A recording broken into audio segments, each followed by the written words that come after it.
जब वो जमीन पर गिर गए थे पिता की बात को ये भगवान राम जानते थे क्योंकि वो अंतर्यामी थे। तो अपने पिता का संस्कार न करके तब उन्होंने कहा है कि मैंने तुम्हारा संस्कार तुम्हें गोदी में दिया है और तुम जो चाहो वो बन सकते हो, जैसे चाहो वैसे जी सकते हो, अगर चाहो तो अमल कर दो। जटायु ने कहा महाराज मुझे तो यही सौभाग्य है कि आपने मुझे गोदी में ले लिया। तो भगवान श्री राम ने कहा कि मेरे मंत्र को जपता है वो मेरी गोदी का यही राजा है। यथार्थ में जो गुरु मंत्र जपा जाता है वही परमात्मा का मंत्र होता है, और जो परमात्मा का मंत्र जपता है परमात्मा की गोदी में बैठ कर ही जपता है। हम लोग इस चीज़ को समझ नहीं करते, बातें क्योंकि हम गुरु के विषय में कुछ जान नहीं पाते। गुरु संसार में अपने भक्तों का कल्याण करने के लिए आते हैं। आज उसी मंत्र को जप रहे थे, भगवान ने गोदी में लिया और जटायु ने कहा महाराज मुझे क्या बनाना चाहते हैं? बोले तुम क्या हो? बोले महाराज अगर यहाँ का कोई राजा बनाओगे तो राजा भी बदल जाता है, कोई पद दोगे तो वो भी बदल जाता है, जवानी दोगे वो भी चली जाती है, जीवन दोगे वो भी नष्ट होता है, फिर मुझे मरना पड़ेगा। लेकिन ऐसा मौका नहीं मिलेगा, पैसा दोगे वो भी खत्म हो जाएगा, मेरे रिश्ते ज़्यादा बना दोगे संसार के लोगों से तो अभी मुझे जाना ही पड़ेगा। वो रिश्ते भी एक बार साथ छोड़ ही देते हैं। जब शरीर ही साथ छोड़ देता है तो कौन सा रिश्ता ऐसा है जो हमारे साथ? बुढ़ापा जब आता है तो शरीर अपना साथ नहीं देता। आप शरीर से अपने को कहेगा, शरीर कहेगा मेरे को नहीं खाया जाएगा। आप शरीर से देखने को कहोगे, शरीर कहेगा मुझसे नहीं देखा जाएगा। कोई तुमसे बोलता रहेगा, तुम कानों से कहोगे सुनो उनकी बात क्या कह रहे हैं, तो कान नहीं सुन पाएगा। हर शरीर का अंग प्रत्यंग आपका साथ छोड़ने लग जाता है समय आने तो रिश्ता कौन सा निभाएगा? किससे रिश्ता निभाएगा? कौन सा धन हमारा साथ देगा? कौन सा पद हमारा साथ देगा? और कौन सा देवता किसी देवता को प्रसन्न करके अपना काम कराना शुरू कर दूँ तो कौन सा देवता हमारा साथ देगा? महाराज मुझे कोई पद नहीं चाहिए, मुझे कोई धन नहीं चाहिए, फिर क्या चाहिए तुम्हें? बोले प्रभु अगर जाना चाहते हो तो तुम मुझे अपना ही दो, अपना रूप। तो गिद्धराज ने अपने शरीर को जब त्यागा है उन्होंने अपना ही रूप क्यों मांगा? और भी कोई रूप मांग सकते थे। उन्होंने इसीलिए मांगा कि भगवान का रूप कभी भी बदलता है, भगवान कभी बदलते नहीं, परमात्मा कभी बदले नहीं जाता। परमात्मा सदस्य के किसी तरह से उसका जाप करें, किसी तरह से ध्यान करें, आप परमात्मा से अलग नहीं हो सकते, न परमात्मा आपसे अलग हो सकते। तुमने परमात्मा का ही स्वरूप मांगा और कुछ नहीं मांगा। परमात्मा का स्वरूप मांगने का कारण है, जैसे मान लो तुम अपनी माता को देख लोगे या बड़े भाई को देख लोगे तो बड़े भाई नहीं बन जाओगे, बड़े भाई को देखने पर बड़े भाई नहीं बन जाओगे, पिता को देखने पर पिताजी नहीं बन जाओगे, मकान को देखने पर मकान नहीं बन जाओगे,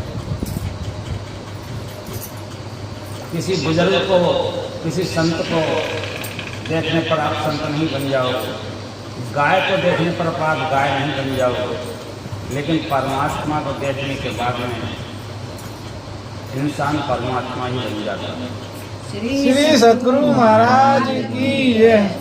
तो परमात्मा की गोद में जब वो बैठे तो उन्होंने मांगा कि मुझे प्रभु आप अपना दो और कुछ नहीं चाहिए। तो गिद्ध देह तक धरे हर रूपा, जब गिद्धराज गए हैं तो हरे का रूप धारण, चार भुजाएं धारी बन करके, चतुर्भुज रूप धारण करके वैकुंठ धाम की ये है भगवान के नाम का जाप का फल। एक संत सूफी संत थे, इनका नाम था इब्राहिम। इब्राहिम नाम के एक संत थे, उनका शिष्य था बियाबान जंगल में चल रहा था। संध्या का समय हो गया, संत ने रास्ते में भी भगवान निकलने इतना मार्मिक कर लिया, बोले अब परमात्मा का भजन करेंगे तब आगे चलेंगे। शिष्य से कहा तुम भी अपना आसन लगाओ, मैं भी अपना आसन लगाता हूँ। शिष्य ने भी आसन लगा लिया और गुरु ने भी आसन लगा लिया। जब गुरु ध्यान में बैठे तो बैठेंगे, उनको अपने तन मन का कुछ भी होश नहीं रहा। चेला कोशिश करे भजन करने के लिए, लेकिन हो गई नहीं। तब तक एक सिंह की दहाड़ आई। चेला ने देखा शेर इधर को ही आ रहा है, ऐसा ना हो मुझको ही अपना गिलास बना दे।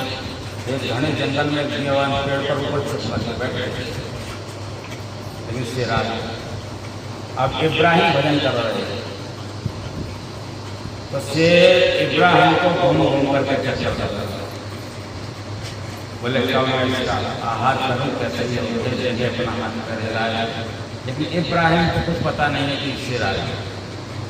बिल्कुल शांत स्वरूप बैठे हुए हैं, बिल्कुल ध्यान में मग्न हैं और सूंघता है, बार बार इधर उधर चक्कर लगाता है, पैरों को जमीन पर लगा करके मिट्टी को उड़ाता है, किसी तरह से ये पुरुष टिक जाए। लेकिन संत शेर का एक नियम होता है, शेर कभी मरे हुए को नहीं खाता है।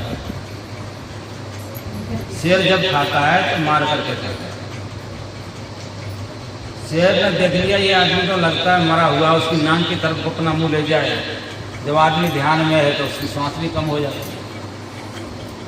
साधारण मनुष्य का सांस आता है घंटे में 18, 1 मिनट में 18 मिनट। और जब ध्यान में आदमी बैठता है तो कमते कमते 3-4 घंटे जब लगातार हो जाते हैं तो सांस 0 हो जाती है। दूसरे घंटे में 12 मिनट रह जाता है, तीसरे में 8 मिनट रह जाता है, चौथे में 4 मिनट रह जाता है और आगे बढ़ जाता है 5-6 घंटे की तरफ तो श्वास शून्य में चला जाता है। ये ध्यानियों के, ये ध्यान करने वाले बात हैं, उनकी बात है। जब वो श्वास शून्य में चला जाता है तो संसार की उसे चेतन अवस्था शून्य हो जाती है। वो उस समय में उसे परमात्मा की ही लौ लगी होती है, स्रोत लगी होती है और परमात्मा से उसका बातचीत और चिंतन चल रहा होता है। ये स्थिति होती है समाधि ध्यान करने वाले संत महापुरुष। जब वो चला गया तब उतर के चेला आ गया। बोले गुरु को कहीं ये पता ना हो चेला ध्यान नहीं कर रहा। उसने भी फटाफट अपना आसन लगा लिया। शेर सुन सान के चला गया। काफ़ी देर प्रयास करता रहा कि जिंदा है कि मुर्दा है, वो समझ नहीं पाया और छोड़ करके चला गया। अब वहीं आकर के गुरु ने आसन लगा लिया, चेला ने आसन लगा लिया गुरु के पास, ध्यान करने लगे। अब एक आँख से देखते जा रहे हैं कब तक गुरु ध्यान कर रहा है। जब गुरु ध्यान से उठे, चेला इतनी देर उसी समय उठ गए। अब चलते चलते गुरु की नाक पे एक मच्छर बैठे। गुरु पर बड़ा गुस्सा आया, उस मच्छर को गुरु ने मार दिया और चीख मारने लगे तो उसने बड़ा जोर से काट दिया। अब चेला कहता गुरु महाराज एक बात कहूँ? बोले कहीं दो कहो। अब दो यहाँ पोल खुल जाती है। साधना करने वाले की ना करने वाले को पता चल जाता है। जब उसने देखा, नहीं गुरुदेव जब शेर आया था तो आप बिल्कुल बैठे रहे, इतने मच्छर से इतने डर के चीखने लगे। बोले शेर आया था कि हाँ। कहने का मतलब है मेरा कि ध्यान में बैठने वाले के पास काल भी चक्कर लगा करके चला जाता है। जो भजन करने वाला आत्मा है, जो भजन करने वाला व्यक्ति है, चाहे भले ही उसका 1 मिनट का ध्यान लग जाए, काल भी उसके पास जब आएगा तो पहले पूछेगा जिसका वो ध्यान कर रहा है उससे, और वो कभी भी इजाज़त देगा नहीं। अब कोई तुम्हारी सेवा करे, तुम कहोगे तुम मर चले जाओ, मर जाओ, कोई नहीं कह सकता। उससे चाहेगा इसका फल मिले। अवश्य में भोक्तव्यम कृतम कर्म सुभाषुभम न क्षीते कर्म जन्म कुछ सते। भगवान कृष्ण का वचन है, जो जैसा कर्म करता है उसे वैसा भोगने को मिलता है, भोगन के लिए देता है। एक बार भगवान राम, वो भी ध्यान करते थे, भगवान राम, भगवान विष्णु भी ध्यान करते थे, भगवान शिव भी ध्यान करते थे, भगवान कृष्ण भी ध्यान करते थे। भगवान विष्णु के लिए लिखा हुआ है शांताकारम भजक्षण्यम पदम नाभम सुरेशम विश्वाधारं गगनसदृशं मेघवर्णं शुभांगं लक्ष्मीकान्तं कमलनयनं योगभिर्ध्यानं गम्यम। योगभिर्ध्यानं गम्यम। अगर वो शेषनाग की सैया पर भी लेटते थे तो ध्यान ही करते थे। माता लक्ष्मी चरणों में बैठी रहती थी। माता लक्ष्मी को नहीं पता कि भगवान कहाँ पहुँच गए और कहाँ हैं, लेकिन ध्यान के माध्यम से उनसे पूछती थी, माता आप ऐसा क्यों करते हैं? जब मैं आपके पास आती तो आप सदा आँख बंद कर लेते हैं। तो कहते थे कि मैं संसार के जिम्मेवारी मेरे ऊपर जो मेरे सदगुरु ने दी है उनको पूरा करता हूँ। भगवान शिव भी ध्यान करते थे। भगवान शिव के लिए भी लिखा है गोस्वामी तुलसीदास जी ने, संत की वाणी है, बीते संवत सहस्त्र 87 लगी समाज संभ अविनाशी जागे सती उमापत जागे राम नाम जब सुमिरन लागे। 87,000 वर्ष तक एक आसन से बैठ जाते। हम लोगों को 87 मिनट बैठने में बड़ा गंभीर हो जाता है। बताइए, जब हम ध्यान करेंगे तो हमें सुख किसकी होनी होगी? हमारी सुख किसकी होगी? शरीर की होगी या परमात्मा की होगी? हमारी स्वस्थ परमात्मा की होगी। हमें शरीर की चिंता नहीं होगी। शरीर की चिंता तो उसको होगी जिसको अपना ध्यान कराना है। शरीर तो वो सुरक्षित रखेंगे जिनकी हम गोदी में बैठ करके जिनका भजन करेंगे। भजन करने का मतलब क्या है? भजन करने का मतलब है कि हमें परमात्मा की शरण में हो जाना। ध्यान करने का मतलब है हमें परमात्मा से अपना एक ही भाव कर लेना, एक हो जाना, अद्वैत हो जाना, द्वैत न रहना। ये ध्यान करने का मतलब है।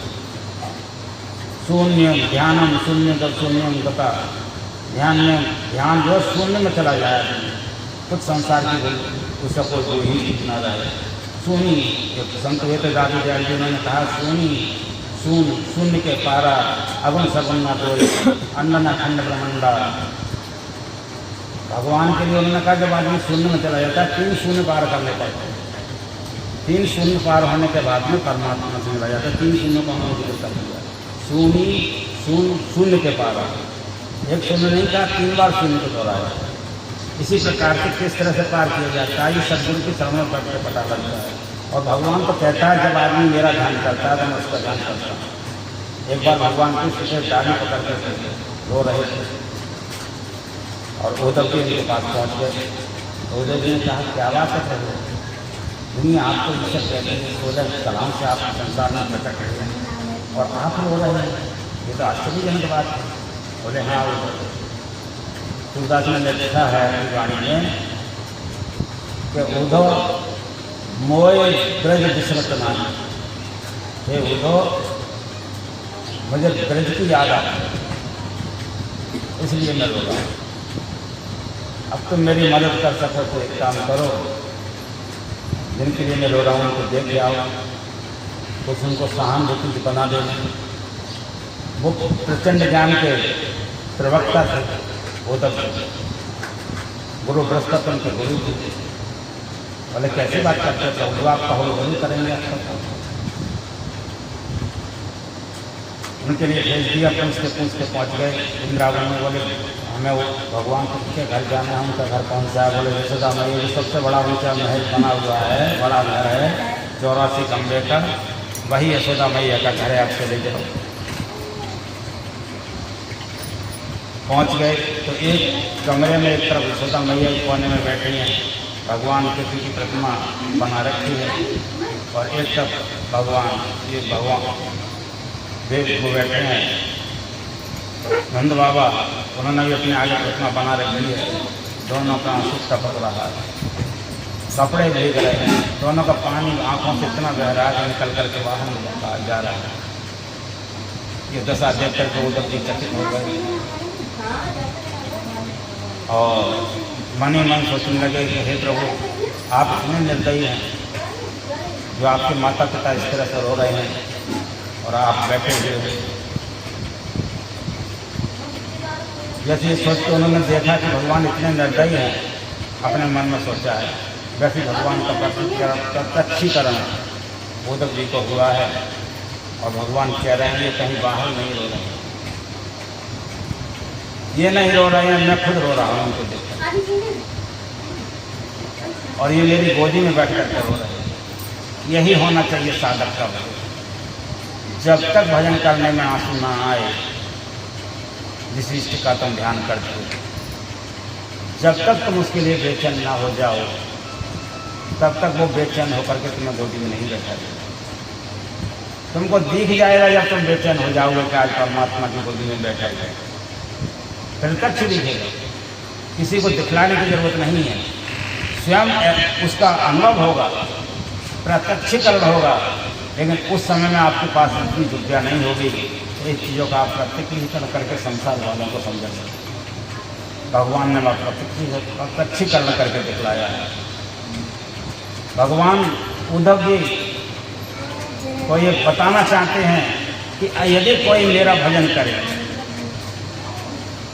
और मेरे से प्रेम ना हो, कहने का मतलब कोई ज्ञान प्राप्त कर ले और उसके अंदर वैराग्य ना हो। जब तक वैराग्य नहीं होगा तब तक ज्ञान का साथी कोई नहीं होगा, और जब तक ज्ञान नहीं होगा तब तक वैराग्य का साथी कोई नहीं होगा। ये ज्ञान वैराग्य दोनों ही जब पास हो जाएंगे, ये दोनों ही भगवान से मिलाने के लिए हमें आगे बढ़ाते हैं। लेकिन ये ज्ञान वैराग्य दिखाने की वस्तु नहीं है। ज्ञान वैराग्य किसी से कहने की वस्तु नहीं है। ज्ञान वैराग्य क्या है? घर छोड़ना ज्ञान वैराग्य नहीं।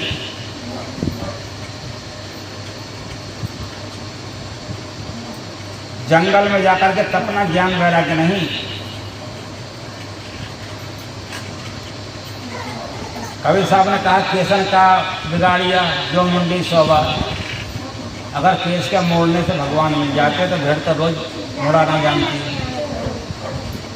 उन्होंने ये भी कहा कि दाढ़ी बाल रखाने से भी क्या फायदा, किसी प्रकार का नामकरण अपने बापर को लगा लेना कि मैं फलाना जे हूँ, उससे भी कोई फायदा नहीं। फायदा मिलेगा तो केवल भजन करने से मिलेगा, फायदा मिलेगा सत्संग करने से मिलेगा, फायदा मिलेगा ध्यान करने से मिलेगा। जब तक जीवन में ध्यानावस्था आदमी की दृढ़ता पूर्वक नहीं होगी तब तक किसी भी प्रकार का भेष बनाने पर, किसी भी पंथ को अपनाने पर, कितना ही अपने को प्रचंड वक्ता बनाने पर भगवान से नहीं मिल सकता। भगवान से मिलने का केवल मुख्य कारण है सत्संग। सत्य का संग ही भगवान से मिलाने का एक सहारा है, क्योंकि सत्संग करने वाले के पास में दुर्गति नहीं होती। क्यों नहीं होती? क्योंकि सत्संग करने वाला कभी भेड़िया नहीं बनता, कभी पशु नहीं बनता।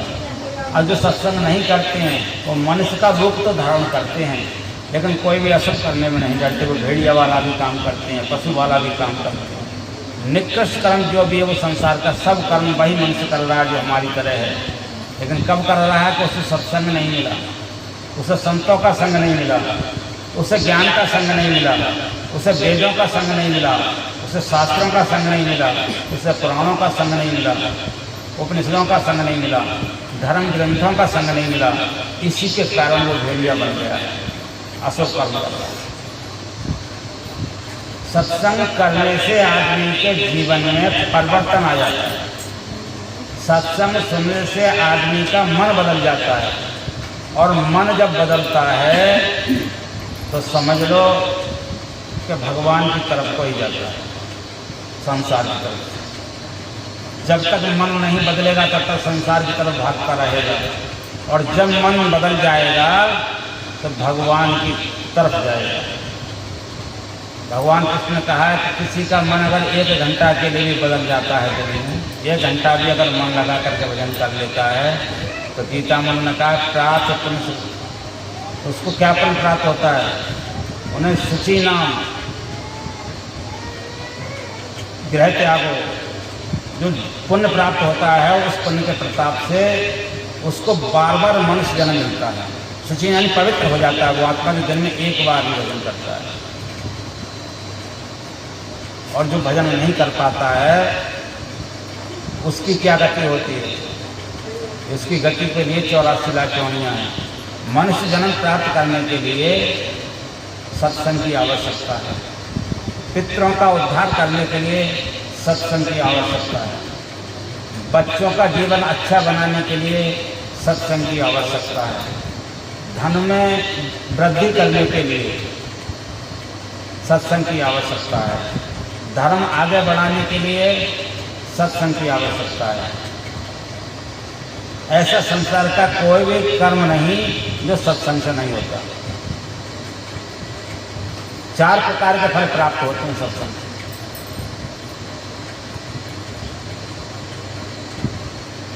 धर्म, कर्म, सत्य और मोक्ष। सत्य जो मिलता है वो सत्संग से मिलता है।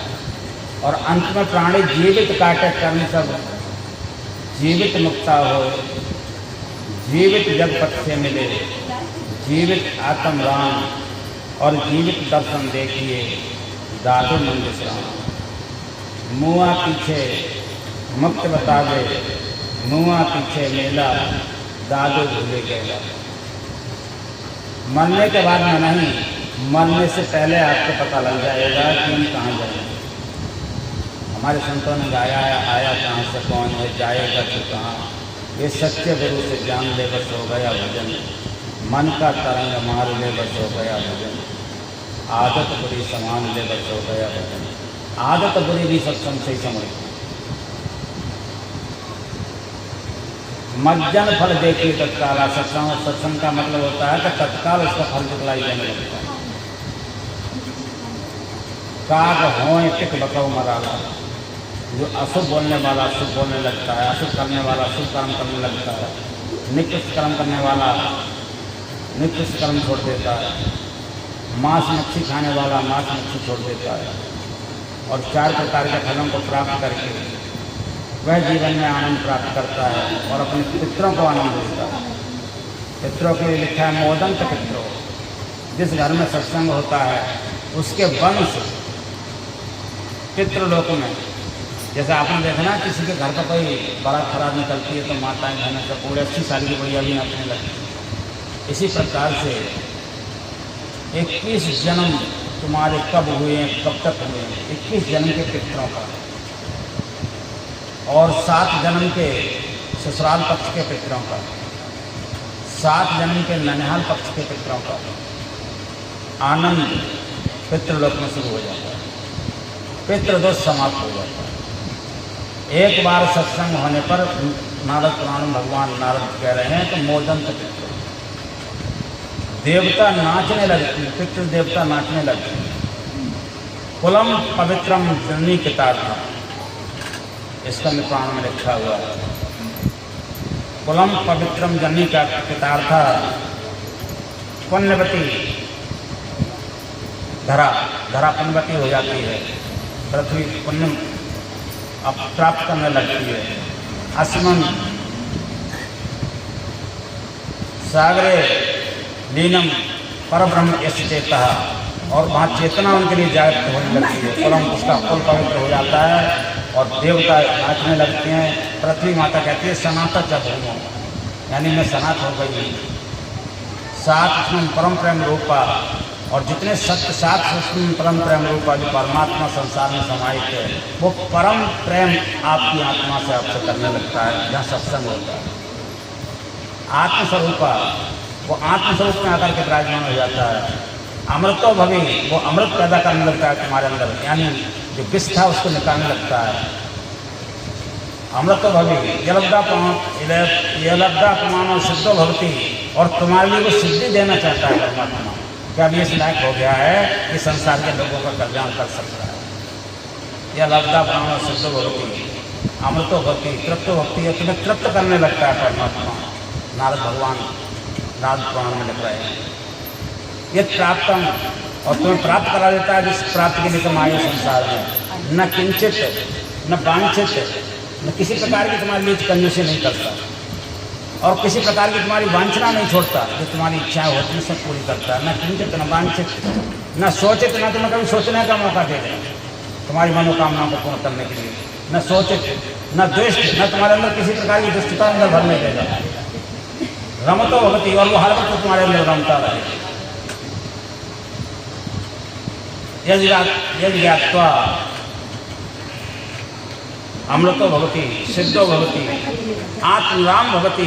और एक दूसरे को ऐसा सिद्ध बना करके तुम्हारे अंदर में तुम्हें रमता हुआ परमात्मा आत्मराम ही बना देता है। ये होता है सत्संग का प्रभाव, ये होता है भक्ति का प्रभाव। लेकिन हम सत्संग सुनते हैं कई हिसाब से, इसलिए हमको प्रभाव दिखलाई नहीं देता। कुछ तो माताएं सत्संग में जब आती हैं, जब सत्संग शुरू हो जाता है भक्त लोग, और वो किस वेश पर आते हैं, चलो उनके यहाँ चल रहे हैं, न करके समय नहीं बिताया, समय बिताने के। कोई इस बात से आती हैं कि चलो कल को वो हमारे यहाँ नहीं आएंगे। देखो इस बात को कहने पर समझने लगे, अपने मुंह पर हाथ रख करके हंसने लगे, जिस भाव से आई हुई है उनको हंसी आ गई। ऐसी बात नहीं है। तो कुछ इस बात से आती है कल को वो हमारे यहाँ नहीं आएंगे अगर हम नहीं जाएंगे, और कुछ इस हिसाब से आती हैं कि चलो भगवान के नाम में कुछ देर बैठे, हमें पाने के लिए नहीं आ रहे हैं। कुछ इस हिसाब से आते हैं कि हे प्रभु हम तो तेरे हैं और तेरी शरण में आ रहे हैं, तू जैसे रखेगा वैसे अच्छा है। ये सब कुछ भगवान देखता है। भाव भगवान कहता है चाहे जैसे आ जाए, एक बार तो मैं तुझको बुलाऊंगा ही। क्यों बुलाऊंगा? एक बार ना, अनेक बार बुलाऊंगा। क्यों बुलाऊंगा? कि किसी तरह तेरे अंदर भी परिवर्तन हो जाए। वो स्वामी कृष्ण ने रामायण में लिख दिया इसके लिए। चल तू जैसे आ जा, भाव से आ जा, क्रोध से आ जा, लोभ से आ जा, लालच से आ जा, जैसे भी हो तू आ तो जा। मैं तुझको जब तक बुलाता रहूँगा जब तक तू मनुष्य शरीर में रहेगा। जब तू कीट पतंगा बन जाएगा फिर कभी नहीं तुझको बुलाऊंगा। अपने ही कर्मों से आदमी कीट पतंगा बनता है। ये नाली में जो कीड़े पड़े हुए हैं वो भी हमारे जैसे प्राणी हैं। हवा में जो कीड़े उड़ रहे हैं वो भी हमारे जैसे प्राणी हैं। बेचारी जब गाय दूध नहीं देती है तो मैं देखता हूँ उस पर भी लोग डंडा बरसाने लगते हैं। हमारी जैसी प्राणी है गौ माता, 84 कोट देवता उसमें वास करते हैं, 33 कोट देवता, लेकिन फिर भी बेचारी दूध नहीं दे रही तो मार खा रही है। ये गाय मार नहीं खा रही है, हमें भी मार खानी है। जम की मार जब हम पर पड़ेगी तब पता लगेगा, सब हिसाब देना पड़ेगा। आएगा नोटिस जमानत ना होगी, पलड़े में तेरे अमानत ना होगी। जम की अदालत में जब तुम चढ़ोगे पूछेंगे हाकिम फिर क्या कहोगे। करने का फल वहाँ भरना पड़ेगा, रेमन मुसाफिर चलना पड़ेगा, काया पक्की घर खाली करना पड़ेगा। किराए के क्वार्टर पर क्या कुछ संभाले, एक दिन इसका मालिक इससे निकाले।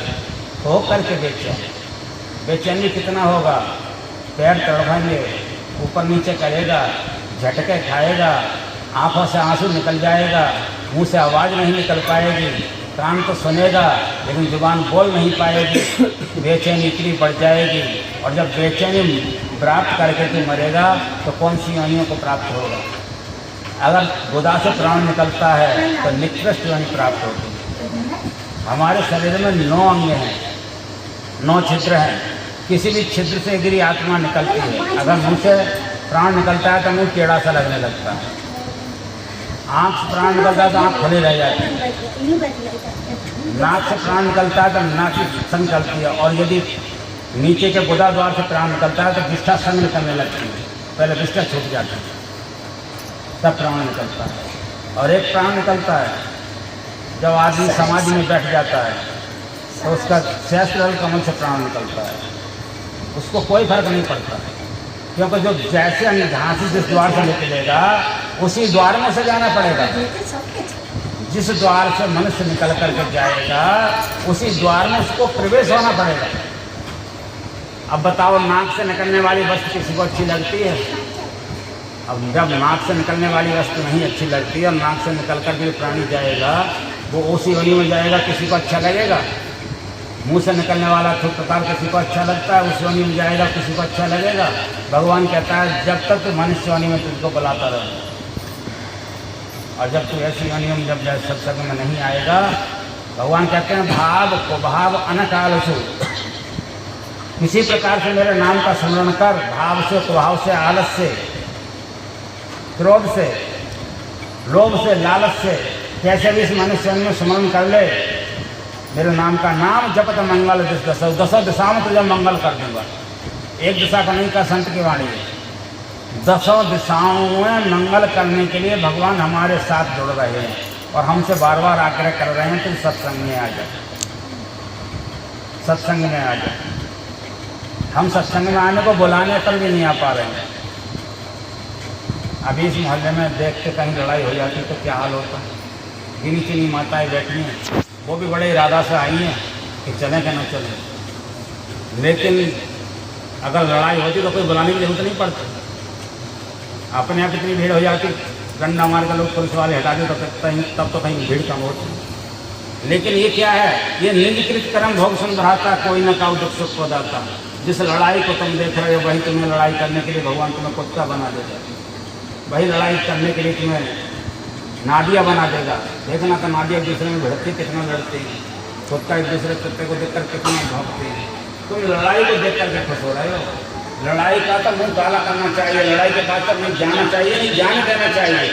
क्योंकि इन योनियों को अगर तुम देखोगे, यही योनियों के कर्मों का फल तुम्हारे दिमाग में गूंजता रहेगा और तुम्हें निकृष्ट योनि की तरफ बढ़ाता रहेगा और वहाँ ले जाकर के छोड़ेगा जहाँ तुम्हारा कोई साथ नहीं होगा।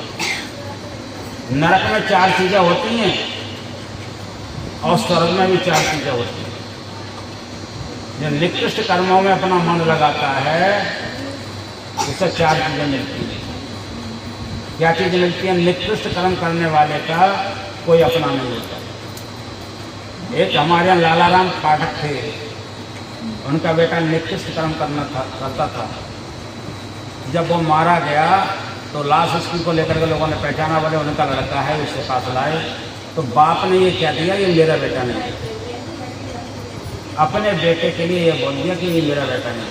निकृष्ट कर्म करने वाले का कोई अपना नहीं होता। निकृष्ट कर्म करने वाले को क्या मिलता है? नरक। नरक में 4 चीज़ें होती हैं और स्वर्ग में भी 4 चीज़ें होती हैं। स्वर्ग में क्या होता है, पहले स्वर्ग की सुन लो। स्वर्ग में प्रकाश होता है, अंधकार नहीं होता। और नरक में अंधकार होता है, प्रकाश नहीं होता। स्वर्ग में सब अपने होते हैं, कोई पराया नहीं होता। और नरक में कोई अपना नहीं होता, सब पराये होते हैं, सब छोड़ करके करना पड़ता है।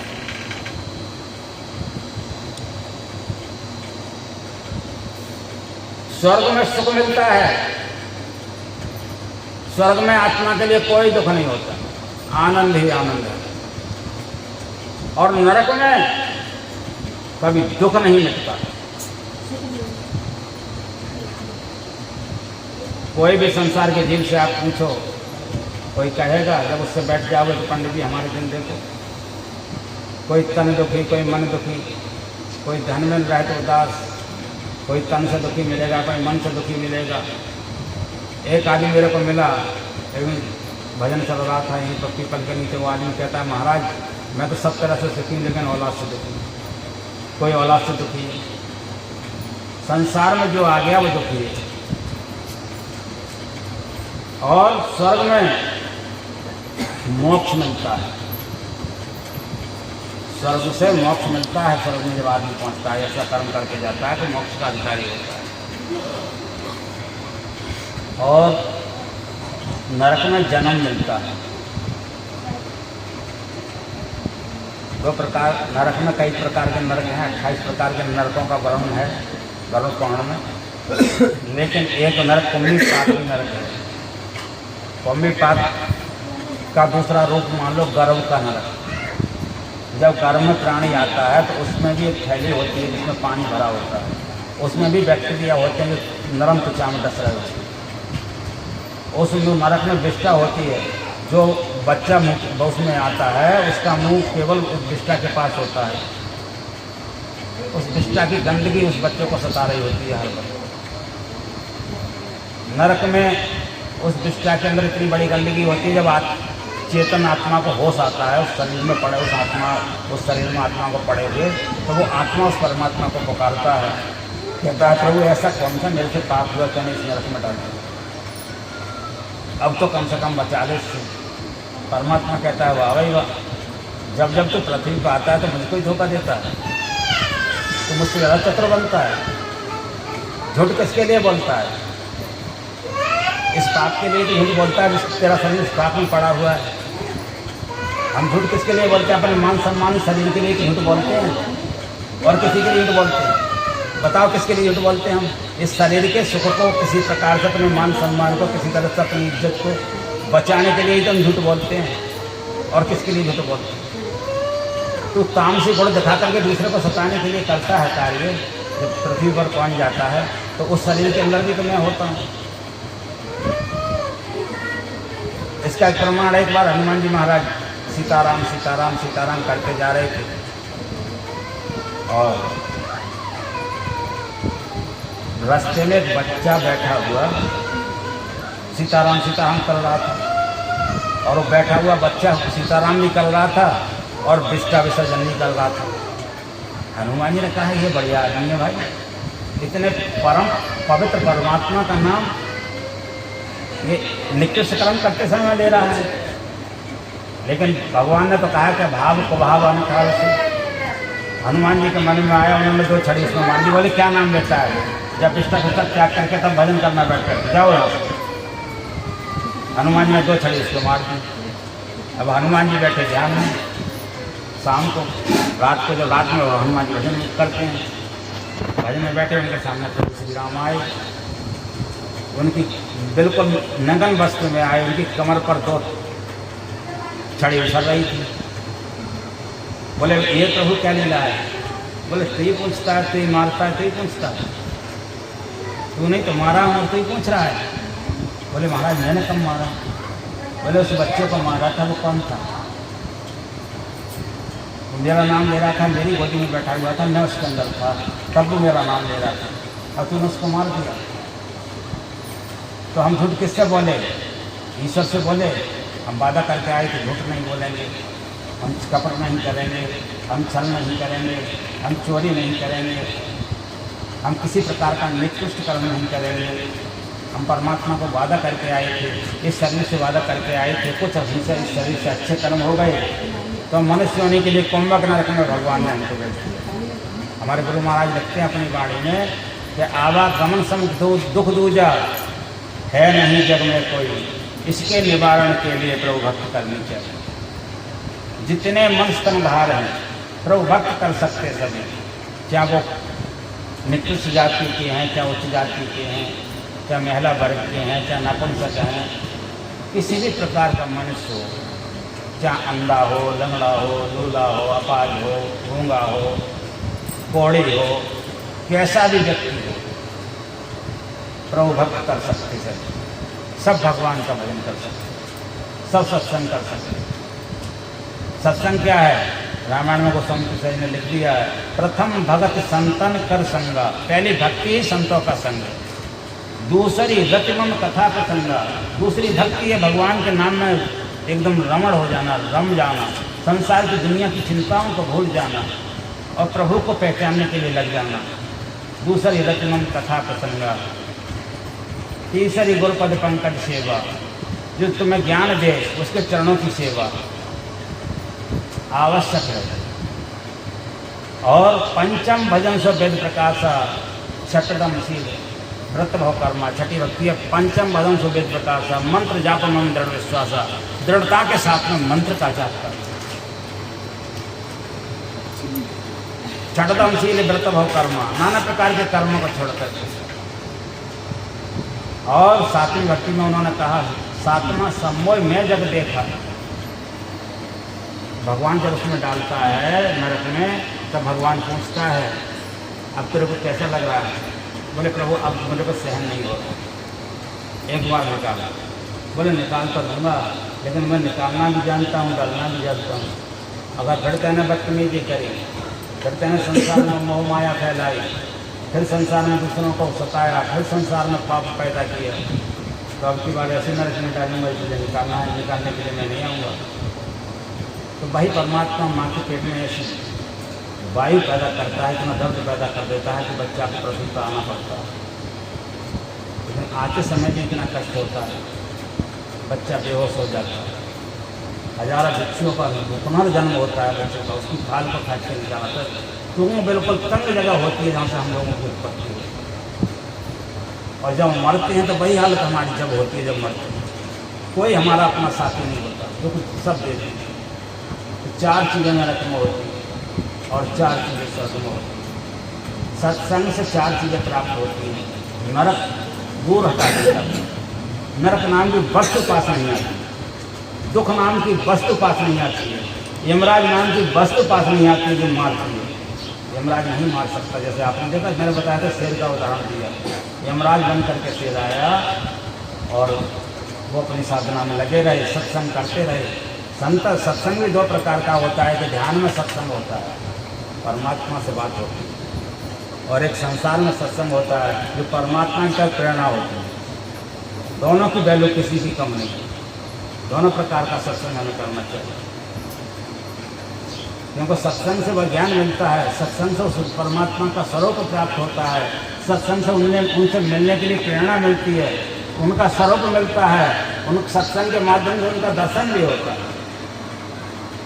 यदि इसलिए संसार में पहले मन को वश में करने के लिए, बुद्धि को वश में करने के लिए, कर्म को वश में करने के लिए, चित्त को वश में करने के लिए, संसार को सुख देने के लिए पहले संसार के सत्संग की आवश्यकता है। और ये सत्संग जब तक संत महापुरुष नहीं मिलते, सत्संग भी नहीं मिलता। सत्संग भी 2 प्रकार के होते हैं बाहर में भी, एक सत्संग और एक मत्संग। जो मर्जी आया वो गा लिया, जो मर्जी आया वो बजा लिया, जब तक मर्जी आया गा लिया, फिर उठा करके बस प्रसाद वितरण हो गया। अब पूछा जाए किसी को कुछ ज्ञान मिला तो रहा पता तो शून्य का बटा शून्य रहा। मैं 1000 व्यक्तियों में भी बैठ करके सत्संग करता हूँ, जब तक बोलता हूँ एक सुई की भी आवाज़ आए, आसक्ति गिर जाएगी, ऐसी बात नहीं है। भागवत कथा में भी जब तक बैठ जाता हूँ, जब बोलता हूँ 3 घंटे 4 घंटे, किसी माता है किसी पुरुष की हिम्मत नहीं करती कि मैं उठ करके अल्लाह शंका करें, क्योंकि परमात्मा ने गुरु महाराज ने जो ज्ञान दिया है, मैं केवल उनके ज्ञान के लिए ही तो प्रेरणा दे रहा हूँ। बदले में क्या ले रहा हूँ? किसी की इच्छा हो कुछ चला जाओ, अगर है कोई चलाता भी है तो ये भी पैसा मैं अपने पास नहीं रखता हूँ, ये पैसा अपने गुरु महाराज की शरण में लगा देता हूँ। लोग स्पेशल मुझको देता है, वो पैसा मैं अपने जीवन के खर्चे में लाता हूँ, मैं किसी से कर्ज नहीं मांगता। तो इसलिए क्योंकि इस जो पैसा धर्म पर मुझको दे रहा है तो मेरी भी सद्बुद्धि बनी रहे और लोगों को ज्ञान देता रहूँ, क्योंकि सच्चे कर्म से पैसा मिला है, इसलिए उसको थोड़ा अपनी सेवा में लगा लिया। इसलिए बिन सत्संग विवेक न होई, राम कृपा बिन सुलभ न सोई। सत्संग करने का मतलब क्या है कि हमारी आंखों में वो काजल लग जाए जिस काजल से आंख शोभा देती है। वो काजल कौन सा है? संसार का काला सा काजल है कि परमात्मा की भक्ति का काजल है, जिन आंख से शोभा देती है परमात्मा की। इसलिए संत ने गाया था, काजल दिए तक का भयो ताकन को ढबना है, ताकन को ढबना है, ताकन की गत है न्यारी, एक टक लेवे ताक सोई है पीर की प्यारी। ताके नैन मरोड़ न चित अंत तारे, ताके में फेर फेर काजर में नाही, भंग मिली जो नाय नफा क्या जोड़ती मानी। पलटो संकारत रहे पिए को खिलकिन माए, काजल दिए तक का भयो ताकन को डबला। पलटो साहब की बात। हम आँखों में जब तक वो भक्ति हमारी आँखों में प्रकट ना हो, भक्ति प्रकट होने का मतलब क्या है? मीरा कहते थे जित देखूं चित श्याममयी है। भगवान की प्रतिमा प्रत्येक आत्मिक में प्रदर्शित होने लग जाए। उस इष्ट की प्रतिमा प्रत्येक आत्मिक में, प्रत्येक जीव में प्रतिष्ठित होने लगा। आदमी को छोड़ प्रत्येक जीव में ये पता लग जाए कि ये मेरे सदगुरु का स्वरूप है, ये मेरे परमात्मा का स्वरूप है। ऐसा काजल तुम्हारी आंखों में लग जाए तो आंख तुम्हारी शोभायमान हो जाएगी, सुंदर हो जाएगी। उस आंख का दर्शन करने के लिए 33 फुट देवता तुम्हारा दर्शन करने के लिए आएगा। जैसे माताएं सुंदर बनने के लिए आंख में काजल लगाती हैं तो उनका पति जो होता है बड़ा प्रसन्न होता है कि हमारी पत्नी अच्छी लग रही है। इसी प्रकार से जीवात्मा ये परमात्मा की आत्मा ये पत्नी है। हम आरती में गाते तो कहते तुम हो एक अगोचर सबके प्राणपति। परमात्मा को सबका प्राणपति माना है कि नहीं माना है? तो जब हम सुंदर भक्ति करेंगे और सुंदर स्वरूप देखेंगे तो परमात्मा हमारा हमसे प्रसन्न हो जाएगा। और जो हमें नशा है, कितना भांग मिली तो क्या नशा नफा क्या जोग के मान, जब तक उस नशा में हम मस्त नहीं हो जाएंगे। लेकिन ये मस्ती दिखाने वाली मस्ती नहीं होती है। संसार का कर्म सब करो, कोई भी कर्म ऐसा नहीं है। कबीर साहब आपने देखा था कितने बड़े संत हुए थे, संत सम्राट थे कबीर साहब। सम्राट का मतलब उनके मुकाबले का उस समय में कोई संत नहीं था। और आज तक मैं जानता हूँ उनकी वाणी के लिए लोग गाते हैं, PhD करते हैं। उन्होंने भी इस बात का कार्य किया था कि अपना ताना वाना काम उन्होंने बंद नहीं किया। ऐसे संत, एक सदना कसाई संत थे। संग में संतों का नाम लेना इतना आवश्यक है जितना हमें अपने जीवन में भोजन की आवश्यकता है, श्वास की आवश्यकता है। क्योंकि संत, जिस संत को जहाँ पुकारा जाता है वो संत वहाँ उपस्थित होते हैं।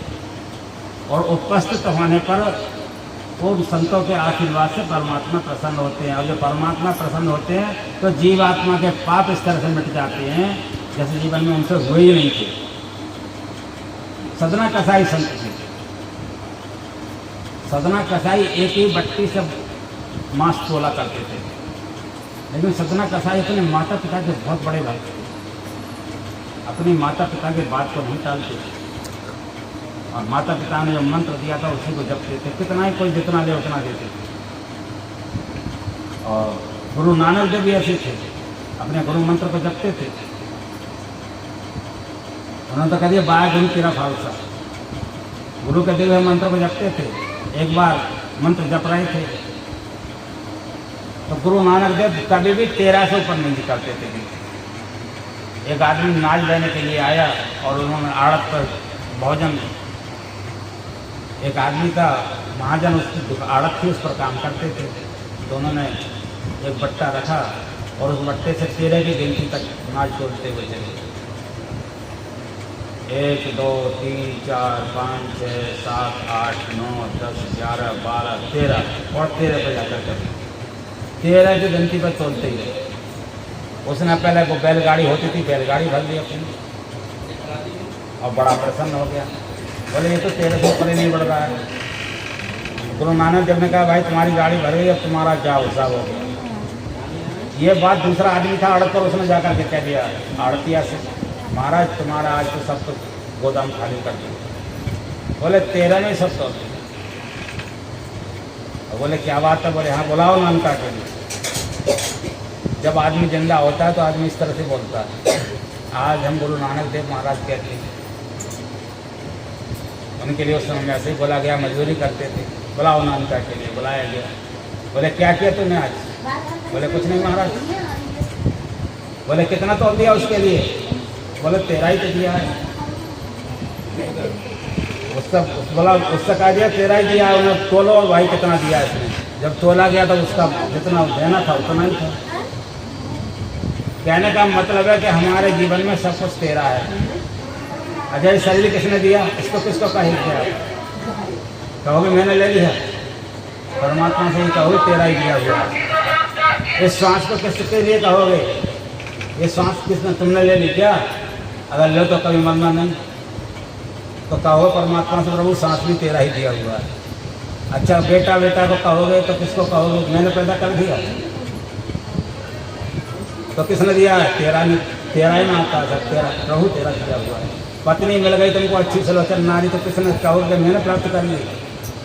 कहोगे सब प्रभु तेने दिया है, 13 ही दिया हुआ है। मकान बन गया किसका बना हुआ है? प्रभु 13 दिया हुआ है। तो 13 का एक ऐसा है जो परमात्मा को समर्पण भाव करता है। तो इसी तरह से जब हम भजन करने के लिए बैठे, साधना करने के लिए बैठे, तो 13 वाला भाव होना चाहिए। प्रभु 13 ही सब कुछ है, इसलिए तू भजन हमसे करा रहा है। 13 ही श्वास है, 13 ही शरीर है, 13 ही पृथ्वी है और 13 ही मैंने अन्न किया है और 13 ही अन्न खाया है, 13 ही पानी पिया है और 13 ही नाम लेने के लिए बैठ रहा हूँ। प्रभु अब सब कुछ 13 है तो तू मेरा हो जा, बस यही मैं चाहता हूँ। श्री सद्गुरु महाराज की जय। बस प्रभु से यही हमारी कामना होनी चाहिए, जब सब कुछ तेरा है तो तू मेरा हो जाए, बस जिंदगी में सब कुछ कल्याण हो। लेकिन हम इतना ही नहीं कर पाते। आरती में भी गाते तो कहते हैं तन मन धन सब तेरा, लेकिन अंदर से कहते हैं कब्जा बना रहे, कुछ भी छोड़ने के लिए राजी नहीं। क्या स्थिति मन में हम लोगों के भाव बना रखा है। इस भाव को बदलने के लिए ही सत्संग होता है कि हम प्रभु को समझ जाए, प्रभु कितनी बड़ी वस्तु है और हम क्या है। पता लग रहा है कि हम कुछ नहीं है। जब शरीर प्रभु का दिया हुआ, शरीर में बोलने की शक्ति परमात्मा की दी हुई, देखने की शक्ति परमात्मा की दी हुई, सुनने की शक्ति परमात्मा की दी हुई, सब दिया हुआ परमात्मा का है, तेरा है प्रभु। जिसने हमको दिया है, अगर उसी का हम उसको समर्पण कर देंगे तो अपनी गांठ से हमने क्या दिया।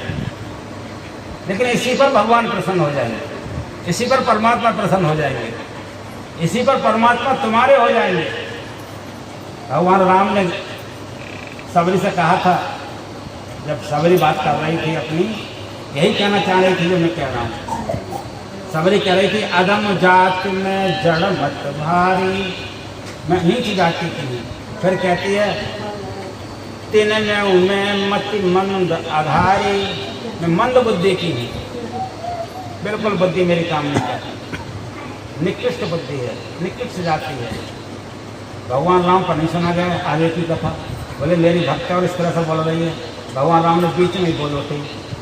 भगवान राम कहने लगे सुन भामन मेरी करवाता। अरे तू क्या बकाई, नहीं तो क्या समझ में नहीं आ रहा है। बोले महाराज थे मानो एक भगत करनाता। भगवान क्या मानते हैं? भगवान मानते हैं केवल भक्त से अपना नाता, और संसार वालों से उनका कोई नाता नहीं। जीव नाली में पड़ा दुख सह रहा है, उन्हें कोई मतलब नहीं। कोई आदमी चारपाई पे पड़ा हुआ दुख सह रहा है, उन्हें कोई मतलब नहीं।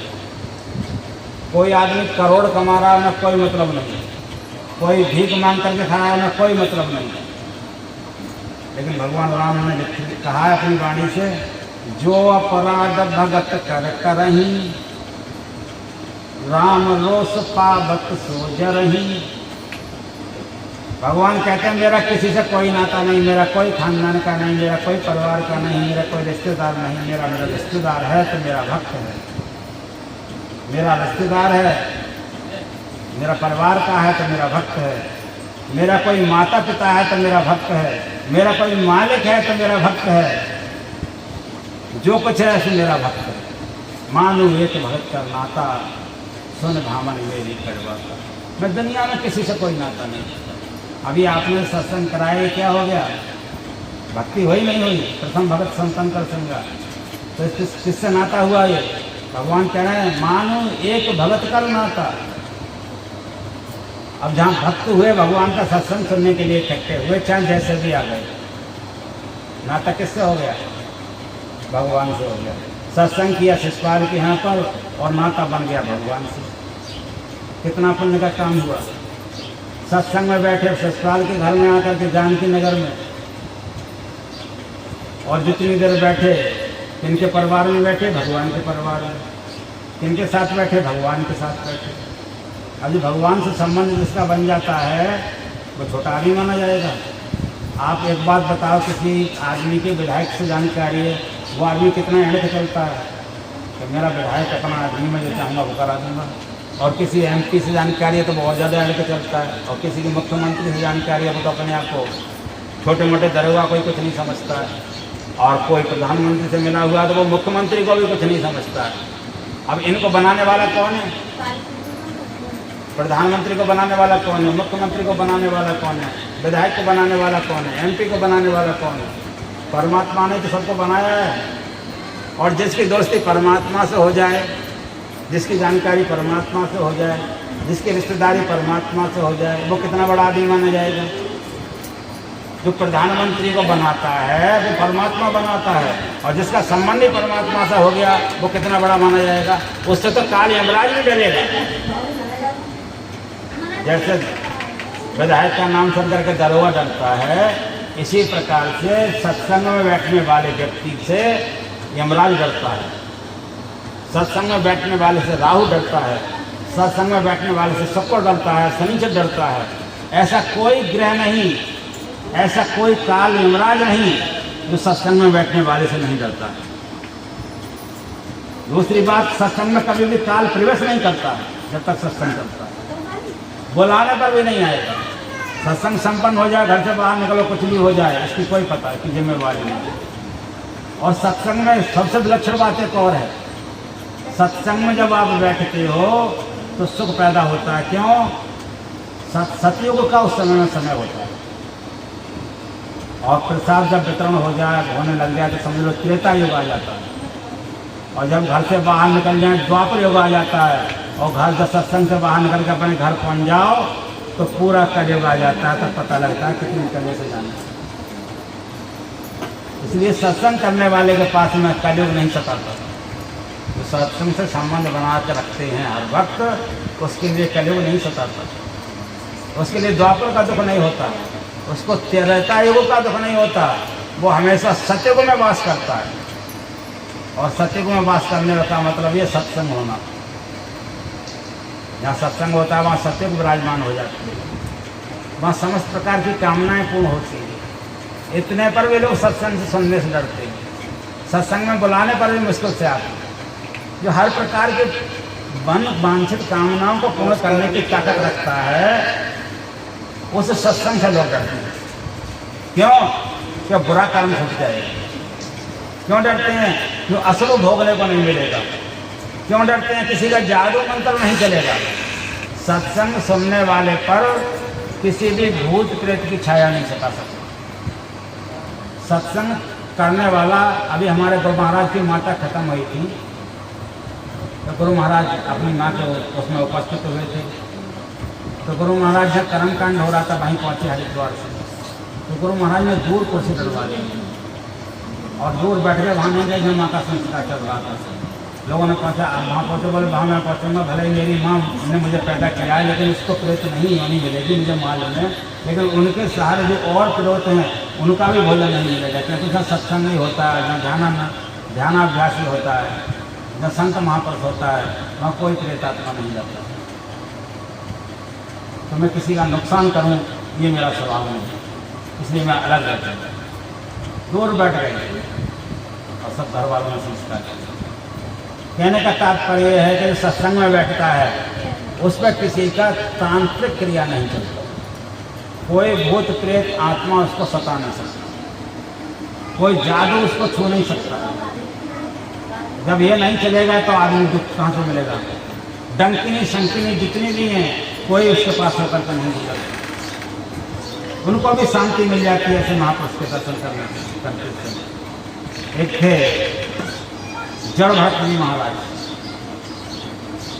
उनके पिता के दो पत्नी थी, दोनों को एक एक बेटा हुआ था। श्रीमद् भागवतों में कथा आती है। आप लोगों के पास समय हो तो सुनाओ, नहीं तो विश्राम कर दो। जड़ भरत की कथा आती है। एक बार वो उनके पिता ने उनके लिए गायत्री मंत्र सिखाया, 6 महीने लगातार सिखाते हो गए, लेकिन उन्होंने कभी गायत्री मंत्र ही नहीं बोला, इतने मूर्ख बन करके रहते। जब इतने मूर्ख महाराज रहते थे बन करके, तो उनको नाम रख दिया जड़ भरत।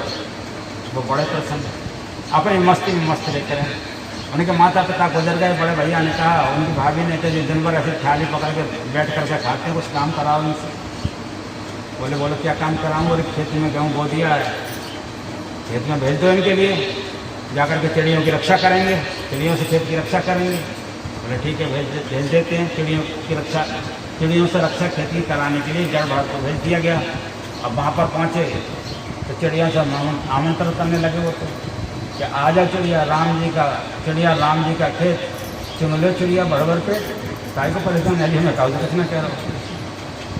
बोले भाई, गाँव वालों ने शिकायत की, महाराज तुम्हारा तो बड़ा भैया विचित्र है। बोले चिड़ियों को चुना रहा है बुला करके, दाना को दिखाता है, उठा करके आओ चिड़िया खाओ, राम जी का खेत है, राम जी की, तुम खाओ पियो मस्त रहो।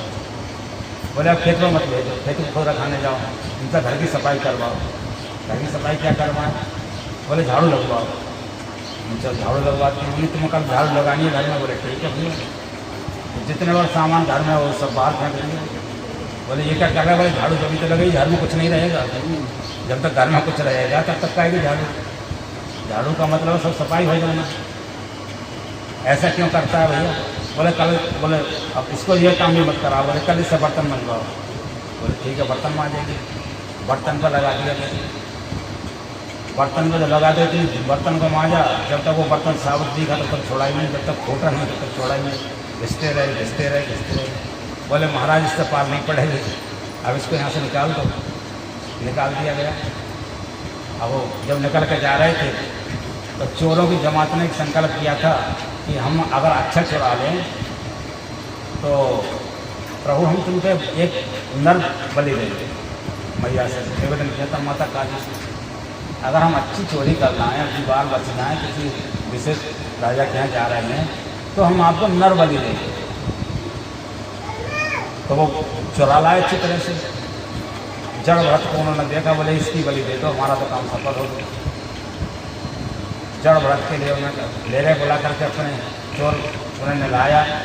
अब जड़ भरत कह रहे हैं भाई भगवान तुमने बड़ो अच्छा मेरे साथ में करो करो महाराज, इतने बड़ी आदमी है कि मेरे को नवा रहे हैं, मेरे भैया ने कब ना नवाओ मेरे को। और उन्हें अच्छा खिलाया। बोले भाई भगवान इनकी रक्षा कर लो, ये ईश्वर इनकी रक्षा करना, ये लोग इतना अच्छा मुझको खाना खिला रहे हैं। फिर नए नए वस्त्र पहनाए, माता के मंदिर में ले गए, मैया कहाँ चले कहते मैया इनकी रक्षा कर लो, क्योंकि इन्होंने इतना मुझे अच्छा खिलाया है, नहाया, वस्त्र पहनाया है और आपका दर्शन करने के लिए लाए। उनका सर नीचे को कर दिया। बोले अब तुम अपना सर झुका लो, और उन्होंने तलवार तैयार कर ली। माता जगदम्बा के मंदिर में, माता काली के मंदिर में गिनती शुरू हुई। पहले बोला एक, जड़ भरत ने गर्दन नीचे कर ली। फिर दोबारा बोला दो, उन्होंने गर्दन नीचे कर ली। जब तिहारा बोलने के लिए थे तब तक माता काली अपने अस्त्रों को लेकर प्रकट हो गई और सब जातों का सत्यानाश कर गई। और जड़ भरत को गले से लगा करके कहा बेटा बेटा तो इनको भक्त समझ रहा था, ये दुष्ट थे, तेरी बलि देना चाहते थे, और मेरे होते हुए मेरे बेटा की कोई बलि दे, मेरे भक्त की कोई बलि दे, ये मुझे स्वीकार नहीं। तुम सत्संग में बैठा है एक जगह भरत, सत्संग किया, गुरु से दीक्षा ली थी, लेकिन कितना बड़ा प्रभाव हुआ कि माता काली ने अपना भक्त समझा। माता काली ने अपना भक्त समझा, नारायण ने अपना भक्त समझा। 33 कोटि देवता जितने भी राहु शुक्र शनिचर ग्रह हैं जो गुरु के दिए हुए मंत्र का जाप करते हैं, तो सबके गुरु होते हैं। गुरु के मंत्र के दिए होकर जो जाप करते हैं सबके गुरु होते हैं, और सबके गुरु होते हैं तो सब गुरु के भक्त होते हैं। तो वो हर देवता उस आदमी को अपना भक्त, अपना भाई मानता है, और उसकी रक्षा करने के लिए हर वक्त तत्पर रहता है। जो लोग सत्संग करते हैं, जो गुरु के बताए हुए नियमों का पालन करते हैं, तो बताइए फिर कौन सताएगा दुनिया में?